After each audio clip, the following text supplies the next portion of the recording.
great team here with an extraordinary list of individuals who worked so hard to get us to this day. I want to first of all recognize Melinda Person. She is the leader of our teachers, NICET, President of NICET, but really has used her voice as a champion for our students in making sure that they have the best outcomes in their educational experience. And we're at this place, a school she's familiar with. She can talk about her being a student here many years ago, no, just a handful of numbers ago, and what it was like then and what brought us here today. So I want to thank her for incredible leadership. Let's give her another round of applause. Senator Pat Fahey, you'll be hearing from her shortly. Again, another fighter for this region, and I'm really pleased to see you ascend to the new title of Senator Fahey. Let's welcome her as well. Our County Executive Dan McCoy, who's always been there for us, and our sheriff and others, Craig Apple and others, and our people from law enforcement who've joined us here today, because this is also an issue that we need law enforcement to help get over the finish line. This is really important that your voices are here, as they have been, to help explain to parents why this is for the safety of their children as well. So I thank you for being part of this. Mike Lasher, the principal of Farnsworth Middle School, has done an extraordinary job here. I want to thank him for his leadership, and you can just tell when I walk into a building, I get a good sense of the feeling of the young people here, and they're very positive and optimistic, and a principal certainly sets the tone. I want to thank you for that, as well as Dr. Marie Wiles, our superintendent of schools for the Guilderland School District. Thank you for your leadership as well. We're also hearing from Anika Bupati. I want to talk about her for a second. Extraordinary 8th grader who, I want to get this right, she's on the championship team of the competition for U.S. Future Cities, okay? Now, you're the defending international champions? Can I repeat that? Defending international champions are right here.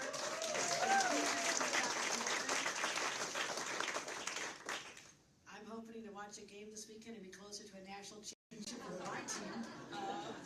So these championships mean a lot to me as well. But thank you for what you're doing. And she wants to go on and be a lawyer someday. And we're talking about the great opportunities that are open when you secure that law degree. So you're absolutely on the right path. Very proud of what you're doing.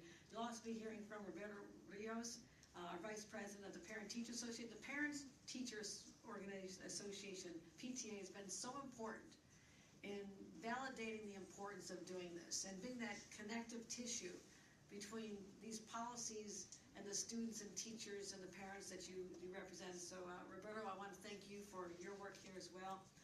Dr. Stephen James, our superintendent of the state police, again, he'll put an exclamation point on why this is important to the law enforcement community, that we get the messages out. So I want to acknowledge we have a very robust speaking program, but this is so important that we talk about what's behind this policy. And let's recognize the fact that all across America, a war is being waged for our children's minds. It's that profound. Kids are being besieged with addictive algorithms, toxic social media, and cell phones that just can be so manipulative that it becomes addictive like a drug. And these young people, and I've heard them, I just talked to some more, they're calling for help. They're literally calling us for help.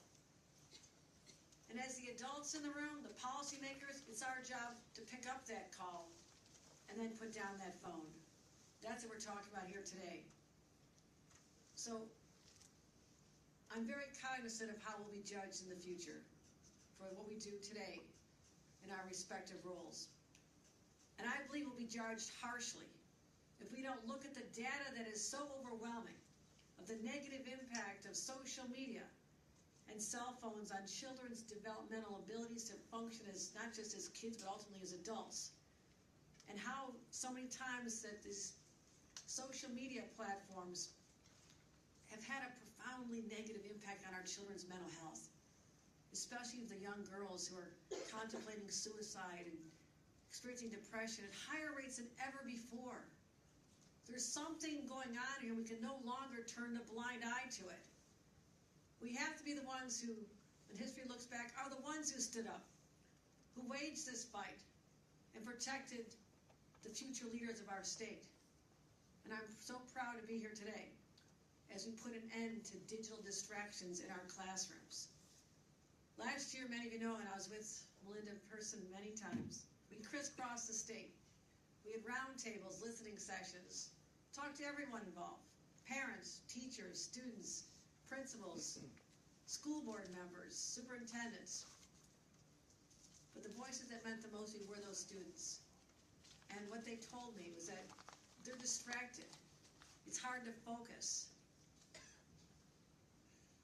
And you cannot be the first student to put down your phone and say, I don't want to do this anymore. You would be ostracized for the rest of your life. I know that peer pressure is intense. I raise teenagers. I have a lot of teenagers in my family. I see what they're going through. And they cannot be the only one, ever. But as a group, you can normalize the fact that, yes, it's okay to talk to a student in the lunch cafeteria because you're not distracted. I just talk to students now. I ask them, what has been the difference since this school had the courage to stand up and starting in September had the policy?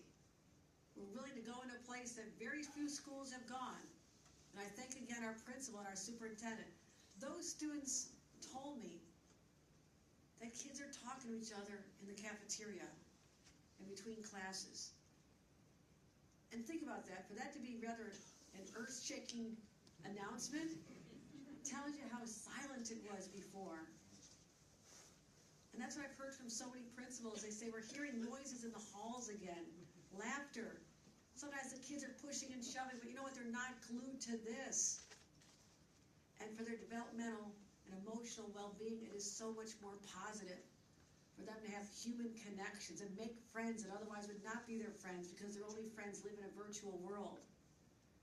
That's what I heard here already just walking through the door. I want to hear that noise again in every school across the state. But kids are also missing an education. They miss what's being written on the blackboard, whatever you use these days, whiteboards. They're focusing more on memes instead of math. And they're falling behind because how can they not be as adults? You're supposed to be doing your job all day, but all day long you're on your cell phone. You're not being very productive. You're not engaging, not learning. It's happening at exponentially higher levels with our kids. So let's help them. And this is an individual who stepped up way before it was popular to talk about that, NYU professor Jonathan Haidt. He wrote in a book called The Anxious Generation, which I recommend to all of you. He said the never-ending stream of interruptions takes a toll on adolescents' ability to think and may leave permanent marks on their rapidly reconfiguring brains. And let's talk about it from the perspective of a teacher. Linda will share this with you. But a recent poll showed that 72% of high school teachers across the nation said that cell phones were a major distraction for their students. None of you look really old, but I know that when you were students, you didn't have to deal with this. Your teachers didn't have to compete, did they? The focus was on you as a student. And I heard from frustrated teachers who said, I used to be able to stand there and I'd try to create a connection, a bond with the students starting in September. So by the end of the year, they knew that I believed in them. I would fight for them. I was their best champion. I wanted them to have that trust, that bond that's so important between a teacher and a student. He says, I can't get that anymore. I don't have that. It's really taken away the joy of being a teacher. One of our elected officials, a assembly member, is a teacher who says, I don't want to teach anymore. It's not what I thought I was getting into. I'm just fighting all day long, competing. It's not fair to our teachers either. They're working so hard every day, and they shouldn't have to compete with a device that was never there when they went to school, their parents went to school. So we listen to them. And the fact that 95% of teenagers have a cell phone, and there's 250 notifications on average every day, that's 250 times the cell goes off, makes that noise, distracts you, pulls your attention, you don't know what it is. Adults, we're guilty of the same, right? I'm a little lesson here for moms and dads. If you lead by your own example. Even if you have a busy job, like you're a county executive, right? You got a busy job. when the kids are around you, let them know who's most important in your life. You can get back to that call. Your kids are watching you. What do you value? What's important to you? And they need to know they're at that top of that list. And your spouses or your partners, they need to know that too. So it is a sign that I hear from my husband every once in a while. Can you just put it down? Well, we're doing the budget, we're doing steady state, but you know what? People are important too. And a cell phone, when you're sitting there like this and they're sitting here, says that this is more important than that person. I think we're better than that. And I want us to role model that for our kids as well. And they'll get that, they'll understand.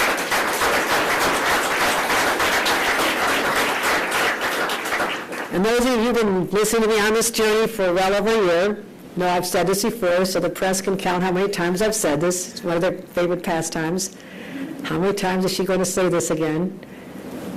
But we were not far from here, maybe 40 minutes from here to school, when I first started, and we gathered in it was a library, bright young women, and one of them was describing the stress of being glued to that cell phone. She says, I have to know what they're saying about me. You know, are they mocking out what I'm wearing today? Are the girls all gathering in the restroom and I'm not being included? What's going to happen over the weekend? Am I being excluded from plans and someone else is being bullied and I need to know what's going on? And I'm like, do you guys ever think about your studies or subjects? No, there's so much going on. And I said, why do you guys let this happen? He said, you have to save us from ourselves. Ones to put this down. They can't be the first. And I said, I get it. I get it. This won't be easy. But as a mom, I know we have to make the tough decisions to do what's right for kids. This is ingrained in our DNA. As adults, some of us as parents, certainly as leaders, it's our responsibility to hear the child's call for help and do something about it. And they feel so trapped in this world with their whole social existence is on social media and on their cell phone. We have to get this right. And that's why I'm so proud to propose in my budget a comprehensive new policy to make every single school, every single public school in the state of New York distraction-free. And we're going to make sure there are no smartphones, no watches, no tablets, no beeps or dings in that sacred space where children need to be learning between the bell in the morning and the bell in the afternoon. That's how we start saving these kids. That's how we start changing their academic outcomes. That's how we help make them more integrated into society and be fully functioning adults when they graduate. That's our job. Not to raise kids, but to raise adults. Help them emerge as fully functioning adults who can have social interactions. And many of these kids were paralyzed by the pandemic. And I'm proud that I was the governor who brought students back to school, who said you need to be in a classroom, you need to be learning.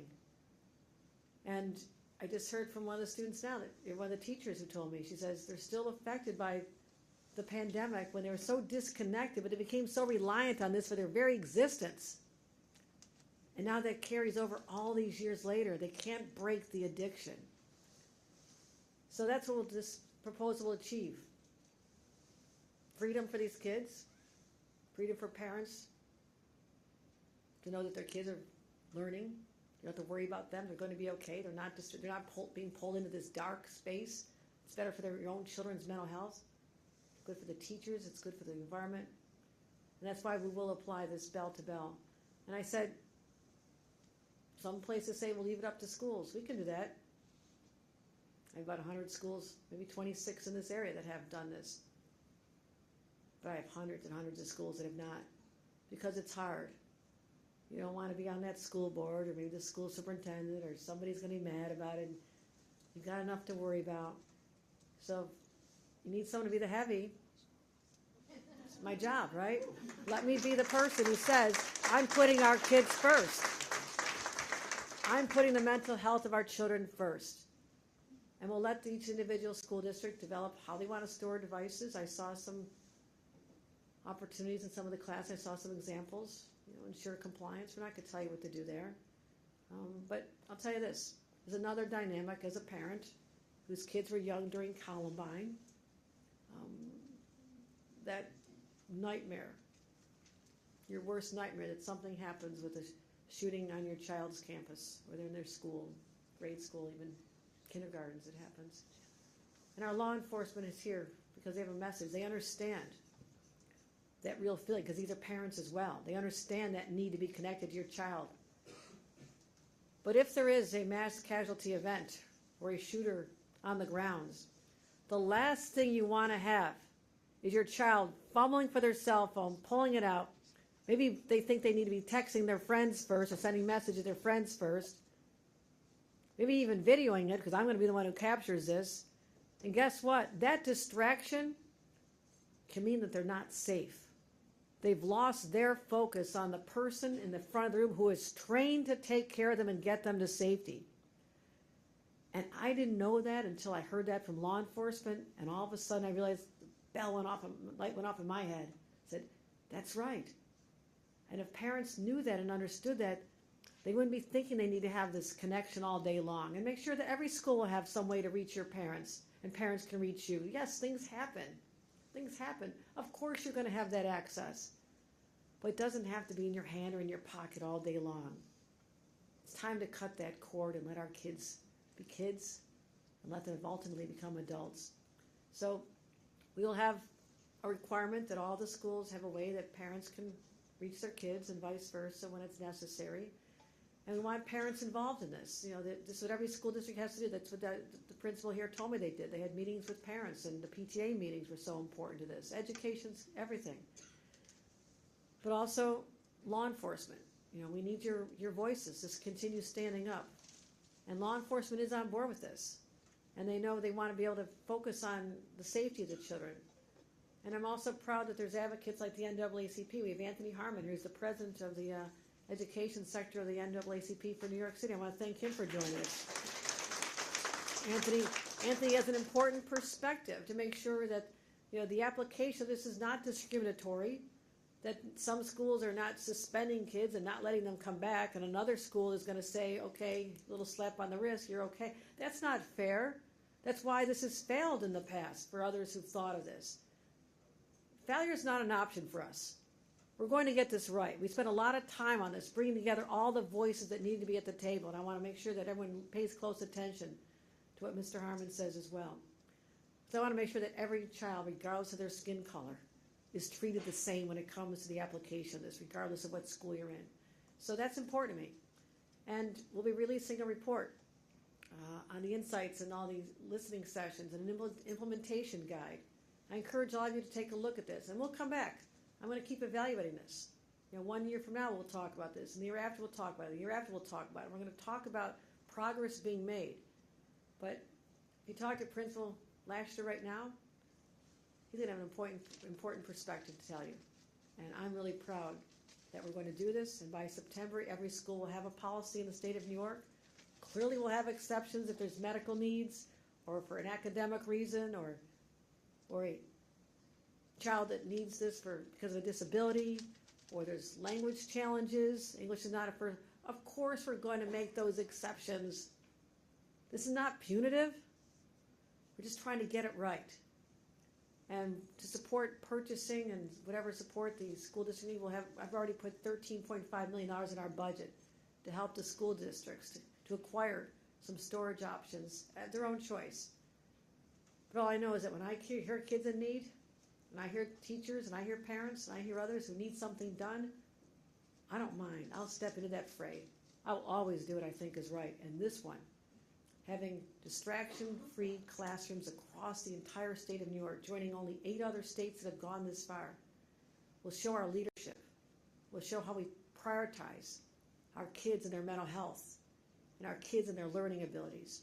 And that'll demonstrate our values as New Yorkers. And I'm proud of what we did there. I'm proud of what we've done on social media, teaming up with Attorney General Tish James, our Safe for All Act. First state in the nation to successfully fight off the social media companies that want to keep that death grip on your children all day long. And we said, no No addictive algorithms for children under the age of 18. We're going to free them from this grasp. And we did that successfully. And now the U.S. Senate has followed the same. So change is possible. I'm here to say the winds of change have definitely shifted. The fact that we're here today announcing this to be fully effective, you can start next week if any school district wants to. This is not stopping it. Let's get started. Let's make sure that we're focused on this. And let's do this for our children. Thank you, everybody.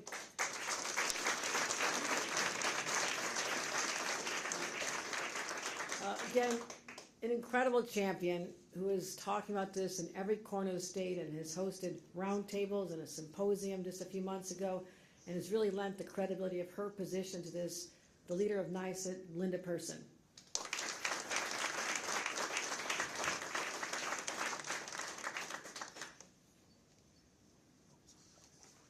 Thank you and good afternoon. It is great to be here in Guilderland for many reasons. I attended this middle school a few years ago, as the governor mentioned, but I'm also a proud parent of 2 middle schoolers here, and I have a few in the elementary school on their way. I'm a resident here in Guilderland, and I'm very proud to be from this district, and I'm very proud of the work that they have already done to begin to address this issue. I'm sure my kids might not feel the same way about me being here. Middle schoolers don't tend to love their moms showing up at school and talking about taking away cell phones. But this is not a lecture for me today. Is truly a celebration. It's a celebration that Governor Hochul has really taken this issue and run with it. She, on the issue of mental health of our youth in this state, has been a leader like no other. On social media, which she tackled, on listening to children, the number of visits she's done to schools, the conversations she's had with school children, it's been second to none. So I really want to acknowledge you for not only for being the first mom governor, but for making this a priority, our students and our children, and especially their mental health.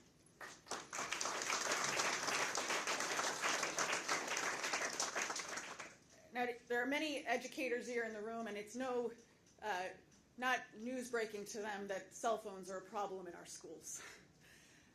When a child has a cell phone in their pocket alone, it's a distraction. As I've taught in this middle school as well, I've seen kids waiting for the bell to ring with that phone ready to go because they can't wait to get out and check. The FOMO, right? The fear of missing out on what the next thing that's going to happen is real. And my kids, I've been the worst mom ever, not allowing them to have phones. And I've heard them talk about the pressure from other students that the governor mentioned, right? The need to fit in by having a phone and access to that. What this bell-to-bell proposal that the governor is advancing does is it levels the playing field. Everybody will have their phone away so that they can pay attention and be present not just for learning, but for the real need for that human interaction, that connection that kids need in school.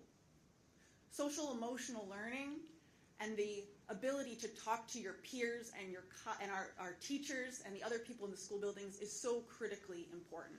And this proposal will restore that. We know it works because we've seen it work. Here in Guilderland, it's new this year. We've seen it in Schoharie and Guilderland, other school districts around the area. And what I've heard from the teachers, the educators in those buildings, is that now kids are talking to each other again, as the governor mentioned. Kids are passing notes. Remember that? Passing notes, right? When I visited a school in Elmira, they talked about how loud the hallways were again. But it was joy that had returned to our school buildings instead of kids being glued to technology. We can give our students an average of 7 hours a day back of social media free time.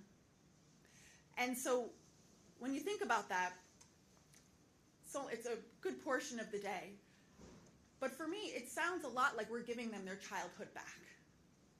This is the time of their school day when they get to be kids, when they get to be together and experience childhood. And so by doing this, we are changing the course of their childhood. It is truly groundbreaking. Now, I understand firsthand the concerns of parents as a parent myself.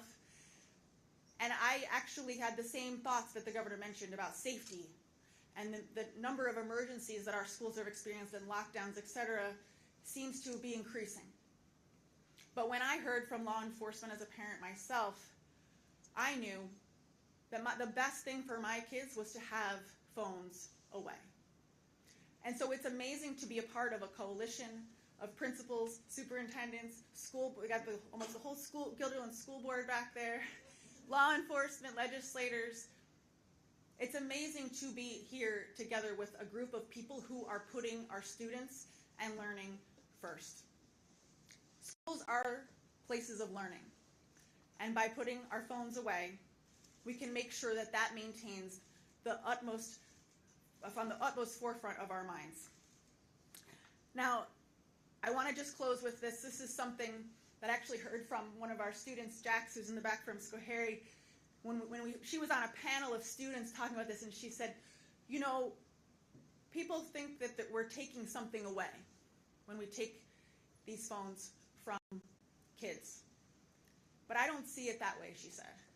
She said, we're giving them back their focus, their opportunity to be together, that human connection. And I think when you frame it that way, when you think about it that way, this is truly a gift that we can give this generation and future generations to come. So again, thank you, Governor Hochul, for your leadership on this. I truly believe that this law will be groundbreaking and set new standards nationwide for how we can create phone-free schools. Thank you.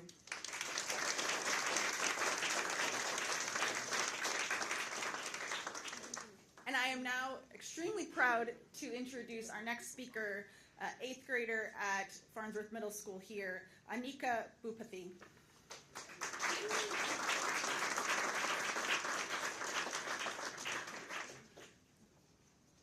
Good afternoon. My name is Anika Bhupathi, and I'm currently an 8th grader here at FMS. I believe cell phones are an additional and unneeded distraction for classrooms and interfere with learning. Through my experiences in my classes, there are students who use their cell phones and aren't able to engage in classroom discussions and unable to improve their academic performance. However, when cell phones were removed, students were actively engaging in conversations and opening up to their love of learning. Let's keep in mind that cell phones create opportunities for students to engage in bullying during the school day and have been linked to heightened fears of isolation and depression among students. Many of my peers have come to me about the negative effects about bullying and how it's affected them throughout the day. Students having access with phones constantly bring their addictions up, which results in students being tired during school and unable to learn.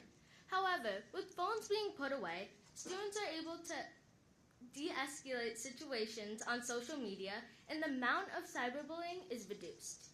Teachers should not be expected to police cell phones in the classroom, so having the policy in place will reduce the confusion as to how students should use their cell phone during the day. Before, teachers always had to monitor to make sure students were sneaking phones. I've watched many students play games on their phones and be distracted overall. Through my experiences here at FMS, the removal of cell phones through our new policy this year has a positive change and will be changing the behavior of generations to come. Thank you, Governor Hochul, for your leadership and attention to this important issue.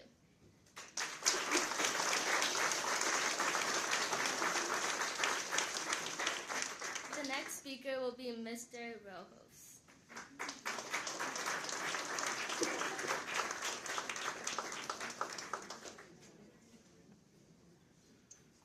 Good afternoon.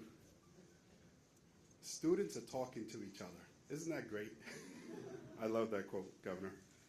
Thank you again. Thank you for having me here. My name is Robert Rios. I'm a proud parent of 3 young ladies. I'm the New York State PTA Vice President, and I'm also a resident of Yonkers.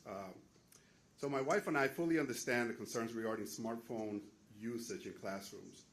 I have, as I'm sure you have as well, how smartphones can interfere with students' focus, classroom learning, and sadly, their mental health. Our classrooms must remain places of a learning, collaboration, and cooperation where students continue to thrive, free from unnecessary distractions in a safe and supportive environment. We thank Governor Hochul for truly listening to parents, families, educators, students, the New York State PTA, and other stakeholders in drafting this important legislation, which balances common sense limitations to support learning and socialization, yet includes important allowances and exemptions for uses of devices, all while ensuring local control and feedback in the development of their local policies in their schools.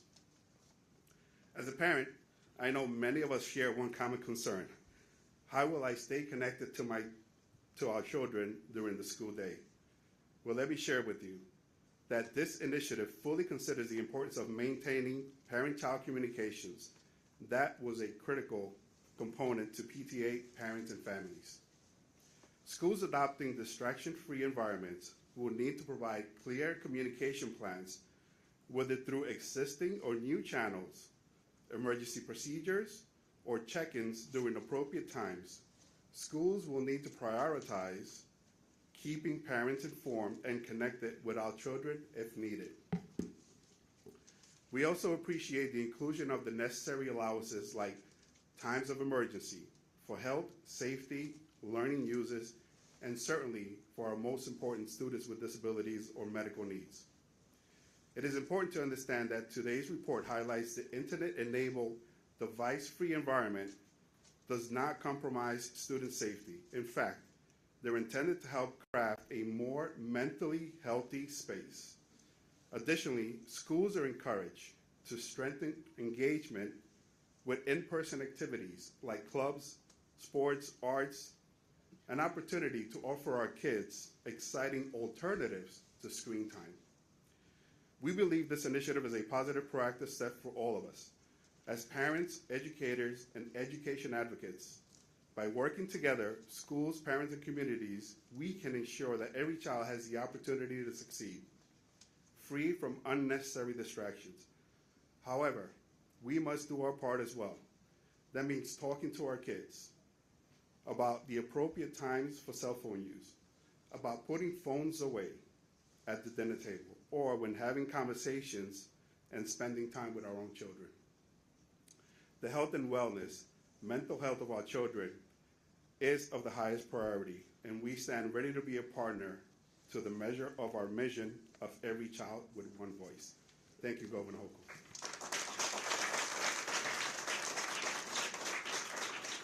It is now my honor to introduce Superintendent James.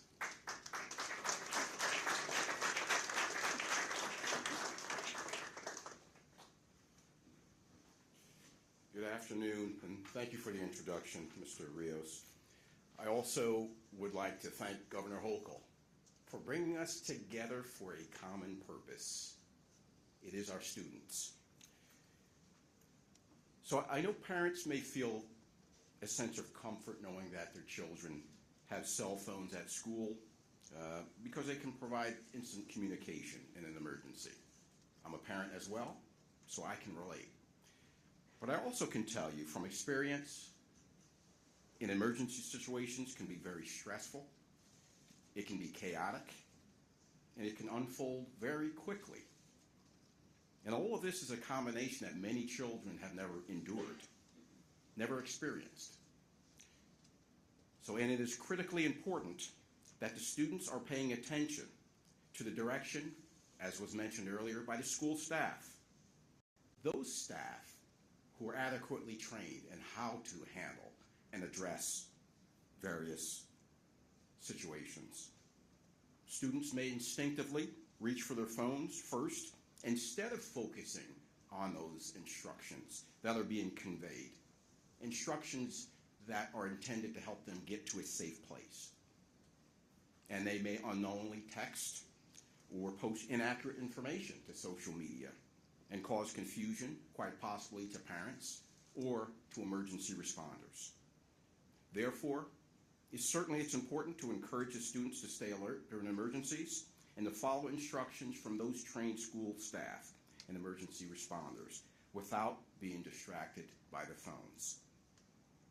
So keep in mind, you see other law enforcement personnel here, troopers as well as law enforcement officers in the area, in the state. They work with the school districts on safety plans. In the state police, we certainly will provide any additional support that is needed in the districts to fine-tune those plans. In troops, we have what's called the SCOCs, the School and Community Outreach Officers. I certainly will encourage you to reach out to them, but I will do the reverse. I will have them reach out to the schools just to ensure that you have the information and comfort that you need.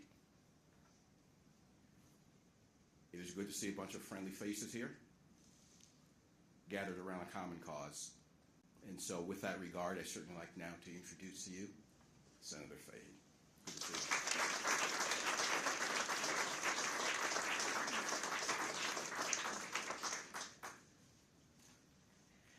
Thank you. Governor, thank you for inviting me back. Thank you for inviting me last year when you launched this. It was one of those I didn't even need to walk into the round table before I said, I'm all in on this. I am all in. And I know I don't always do that before I've learned and dug into things, but I had already read major excerpts of The Anxious Generation, and it reminded me of my own children who were at the beginning of the smartphone technology, and I thought, this is where things went wrong, or this is where the distractions began, this is where the challenges began.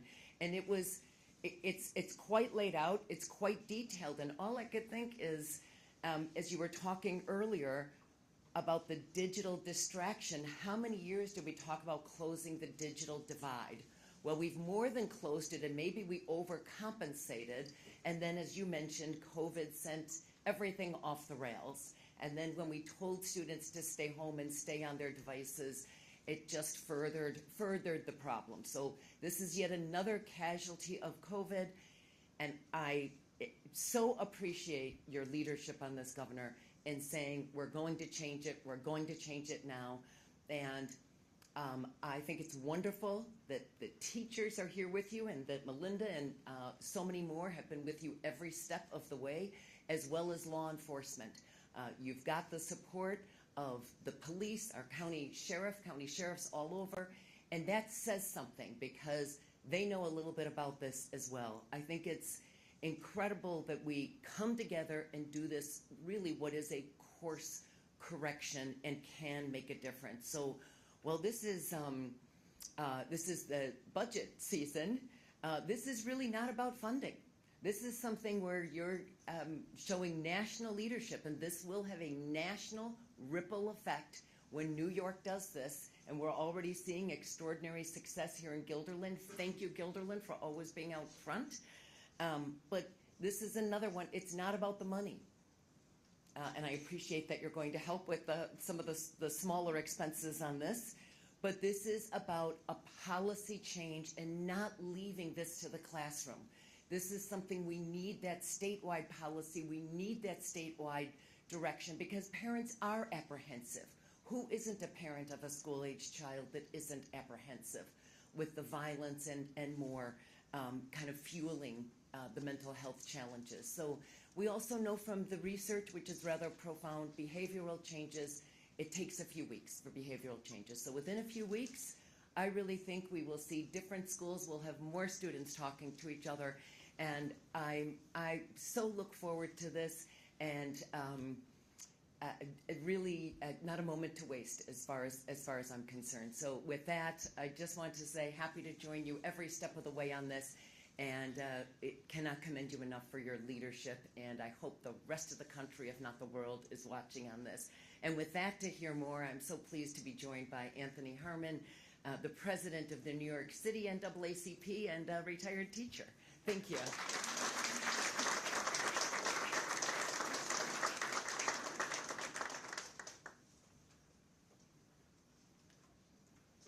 Good afternoon.